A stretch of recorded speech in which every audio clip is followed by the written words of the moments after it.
Hello to everyone. It's July 19th. My name is Tarek and I welcome you to regular WHO press conference on global health issues. I will, as always, introduce our WHO experts here in the room. And we have today Dr. Tedros, our Director General. We also have Dr. Bruce Aylward, who is Assistant Director General for Universal Health Coverage and Life Course. Dr. Kate O'Brien is also with us, and she's Director for Immunization, Vaccines and Biologicals. Dr. Abdirahman Mahamoud is Director Interim for the Alert and Response Coordination. Dr. Wenqing Zhang is the Head of Global Influenza Program, and we also have Ilham Abdelhai Noor, who is a team lead within the program of WHO Health Emergencies, as well as Dr. Teresa Zakaria, Technical Officer with WHO Health Emergencies Program. We have a number of other WHO experts online who may intervene if questions come in their area of expertise. Today's press briefing will be shorter than usual, as we have lots of activities going on in the building today, including the visit of President of Chile that we had this morning, but also a number of meetings going on. So our experts have to leave a little bit earlier today. With this, I'll give the floor to Dr. Tedros for his opening remarks.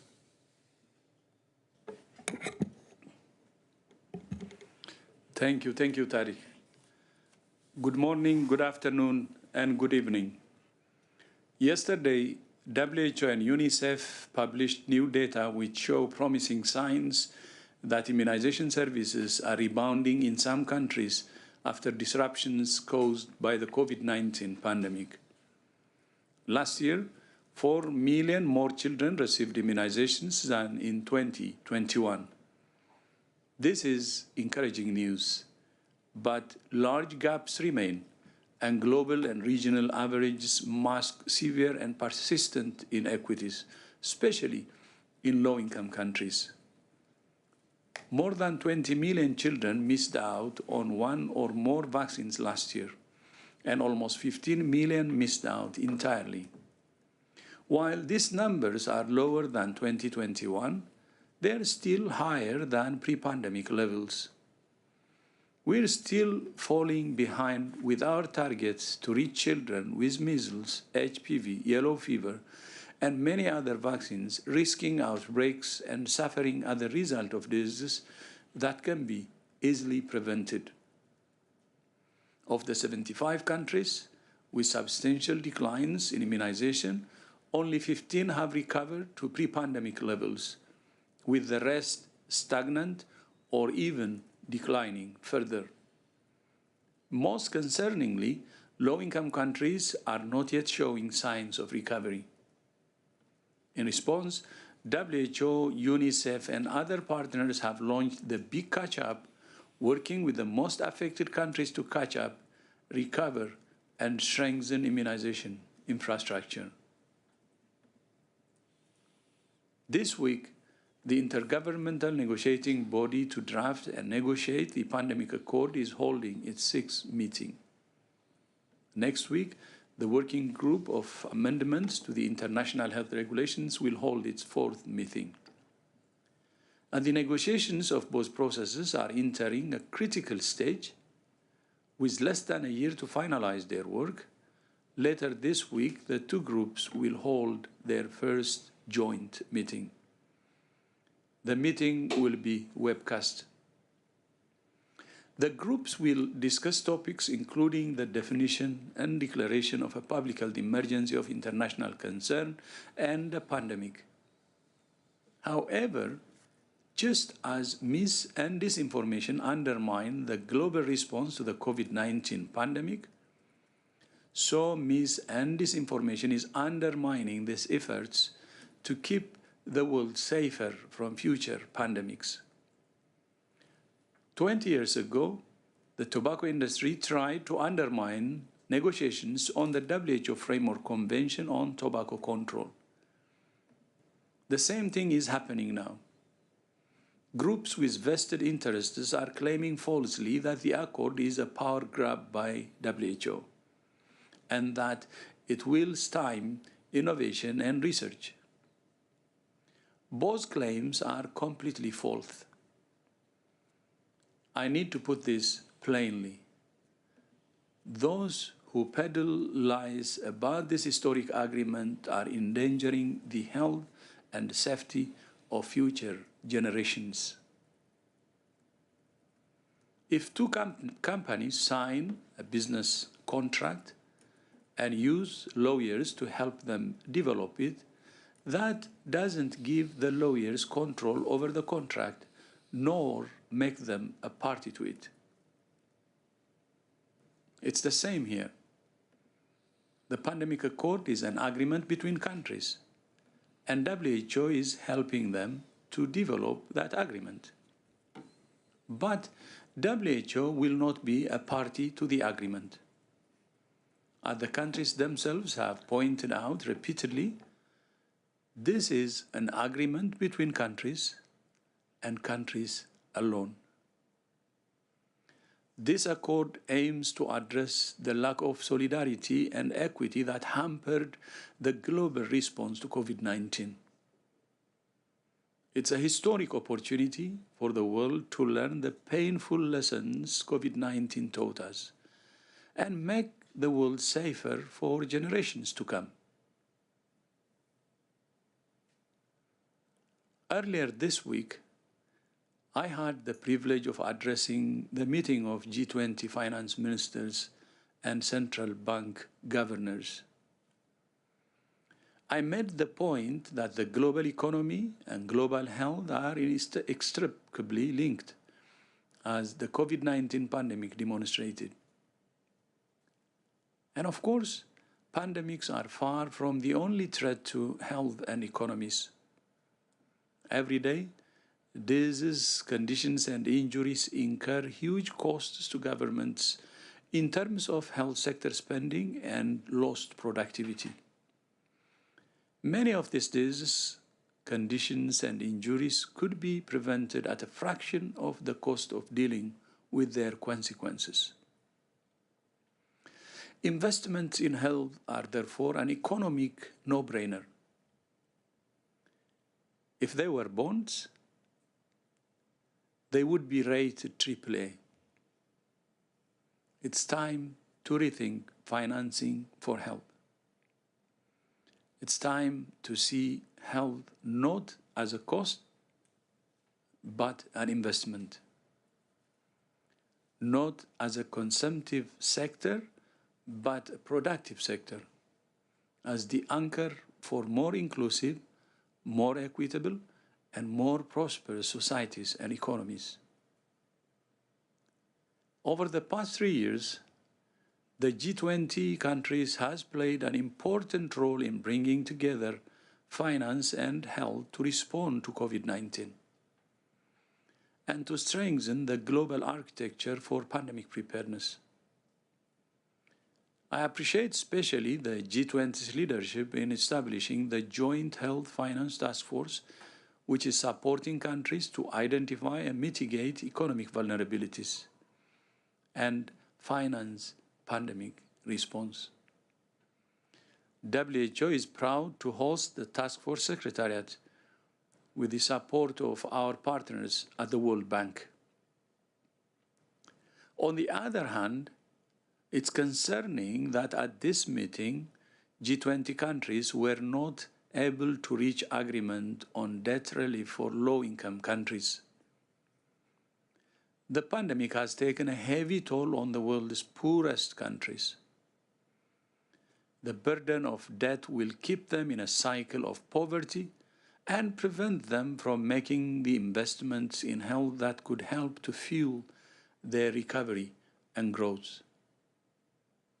Just as the world's largest economies have taken action to protect the world from pandemics,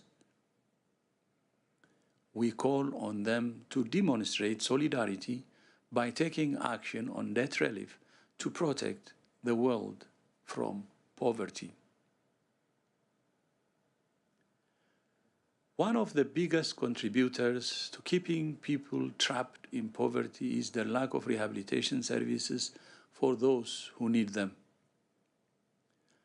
For most people, rehabilitation services, including assistive technologies, are often out-of-pocket expenses that they cannot afford.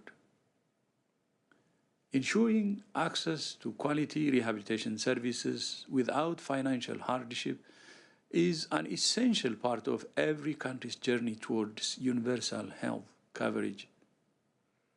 Last week, WHO launched the World Rehabilitation Alliance, a global network focused on promoting rehabilitation as an integral part of universal health coverage. The World Rehabilitation Alliance is a powerful demonstration of the collaborative spirit of the rehabilitation community and the importance of bringing together the voices of many stakeholders to promote one message. Many countries in the Northern Hemisphere are now experiencing extreme heat, driven by the El Nino weather pattern and climate change. 2 weeks ago, we saw the hottest day on record. Extreme heat takes the greatest toll on those least able to manage its consequences, such as older people, infants and children, and the poor and homeless. It also puts increased pressure on health systems. Exposure to excessive heat has wide-ranging impacts for health, often amplifying pre-existing conditions and resulting in premature death and disability. In collaboration with the World Meteorological Organization, WHO is supporting countries to develop heat health action plans to coordinate preparedness and reduce the impacts of excessive heat on health. Now to Poland, which has notified WHO of an unusual outbreak of 29 cases of H5N1 avian influenza in cats. The source of exposure is unknown, and investigations are ongoing. No human contacts have so far reported symptoms, and the surveillance period for all contacts is now complete.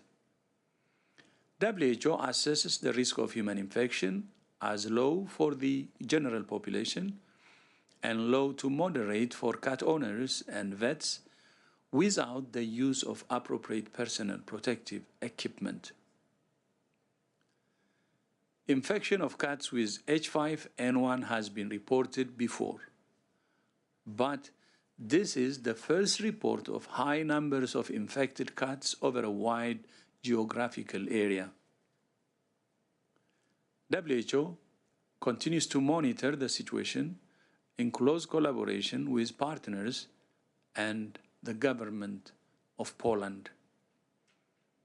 H5N1 is of particular concern because it's known to be highly dangerous to humans, although it has never been shown to be easily transmissible between people. This outbreak is another example of the continued circulation and risk of H5N1, which since last year has caused increased outbreaks in Central and South America. Finally, a reminder that although COVID-19 is over as a global health emergency, it remains a global health threat. Cases and deaths continue to be reported from around the world. And although people are better protected by vaccination and prior infection, this is not an excuse to let down our guard. WHO continues to advise people at high risk to wear a mask in crowded places, to get boosters when recommended, and to ensure adequate ventilation indoors. And we urge governments to maintain and not dismantle the systems they built for COVID-19. To continue to conduct surveillance and report, to track variants, to provide early clinical care, to provide boosters for the most at-risk groups, to improve ventilation, and to communicate regularly. Tariq, back to you. Thank you, Dr. Tedros, for these remarks. As I said, this briefing will be a bit shorter, but we will take a couple of questions. I remind journalists, if you wish to ask a question, please identify yourself in the chat and then press the icon raise hand. We will start with the first question from DPA, Christiana Ulrich. Christiana, can you please unmute yourself? Thank you, Tariq. My question is on the last topic that Dr. Tedros mentioned, Poland and the cats, or was it the last but one? What is WHO? I mean, this Poland is in the center of Europe. Do you think, that would be the question, do you think that this is an isolated incident, or has it just not been detected in other countries? And what would WHO's advice be to cat owners, probably every other person in Europe, something like that? Thank you. Thank you very much, Christian. Dr. Zhang may try to answer this question. Yes, thanks so much for your question. The highly pathogenic avian influenza H5N1 has been a concern from public health perspective for many years, and especially in the past 3 years, because this virus has been spreading to North America and then to Central and South America. The recent case of the outbreaks reported from cats in Poland actually is again another reminder to us the threat of influenza that might cause the next pandemic. So with regards to whether this is an isolated case or linked to other cases, is that we've never seen before the number of outbreak or infection in cats infected with H5N1. And this is really the first time we've seen this. We've been working very closely with the World Organization for Animal Health to invest, as well as FAO, of course, to jointly invest the outbreak. But from WHO, we've been looking into the public consequence of those, especially from preparedness front, to prepare not only the surveillance so that we can detect the cases in humans as early as possible, but also the preparedness, for example, to develop candidate vaccine viruses so that if the virus is turned into something highly transmissible among humans, we would already have something in place to respond. Back to you. Thank you, Dr. Zhang. I hope this answers the question. We have asked reporters to send us also questions in writing, as we know that many are on leave. So we got a couple of questions from reporters, but also from general public about heat and health. Dr. Tedros already mentioned that, but maybe we can speak more about what's WHO advice, and I will ask Dr. Maria Neira, if she's online, to tell us more about heat and health and what people should be doing and what's WHO advice. Thank you, Tariq, and thank you all. It's true that if you open any newspaper today, you will see that one of the most important headlines is about the high temperatures. We are very concerned about those who are most vulnerable, and clearly the heat waves can exacerbate all of those pre-existing diseases. We are particularly concerned about people suffering from cardiovascular infections, diseases, from diabetes, for instance. Those who have asthma, because air pollution will be contributing as well to the problem, the public health problem. And of course, we are concerned about children, pregnant women, and all people. Two things to do. First, as an emergency, is that each government, local, central, they need to look at a very strong surveillance system to make sure that we detect all of those people potentially at risk immediately. An early warning system that we are working with the World Meteorological Organization. They are issuing alerts now, and we are working very closely with them. As Dr. Tedros mentioned, we have these heat action plans in collaboration. Obviously, hospitals, they need to have a system to be prepared. And there are some community resilience activities through the communication that each local authority is now issuing related to, of course, avoiding sport, the heat time, avoiding to be outside, trying to be on a cool place, trying to take care of those who are more vulnerable and making sure about the symptoms that you can develop. And there is another important part of this, which is that we all as a society, we need to make sure that we take those acute emergency measures, but we need on the medium and long term as well to decarbonize our society, make sure that climate change, which is the one exacerbating, increasing the frequency, the intensity, and the duration of those heat waves could be handled. And we need to mitigate the causes of climate change. That will be an emergency as well. And that will be something that the communities needs to be sensitized of the importance of decarbonize and create more low carbon societies. That will be helping us to reduce the heat waves in a very important way.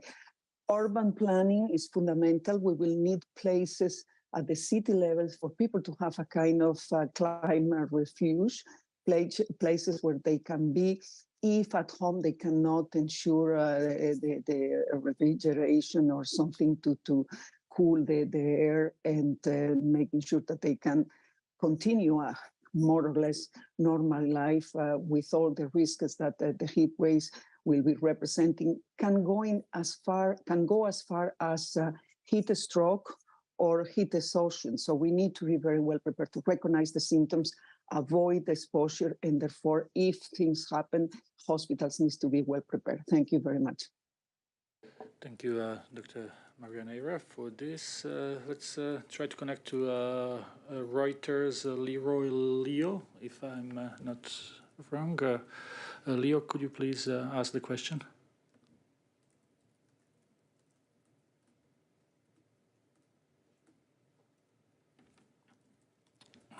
I'm not sure that we have. Do we still have Reuters online? Hello. Yes, we can hear you.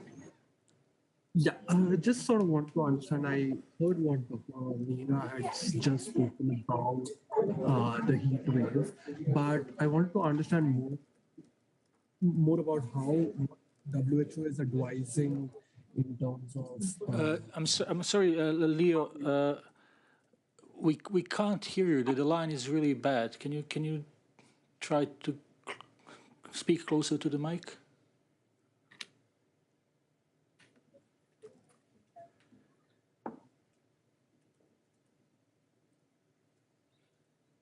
Okay, I think we lost our colleague from Reuters. Please do send us a question in writing in a chat, and we will try to answer that. I understand that Christian has one more question. Christian, while we wait for a colleague from Reuters, please go ahead.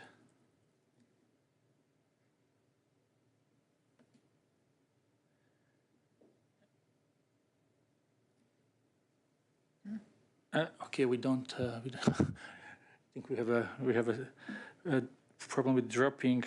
Let me just see if we have anything else. And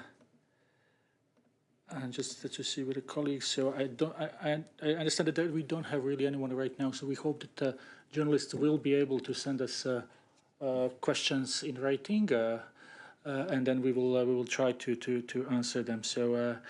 With this, we will conclude today's press briefing and hope hope to see you very soon. And again, if for whatever technical reasons you were not able to connect, please send us an email and we will answer that. With this, I'll give the floor to Dr. Tedros for his closing remarks. Thank you, Tariq, and thank you to all members of the press who joined us today, and see you next time.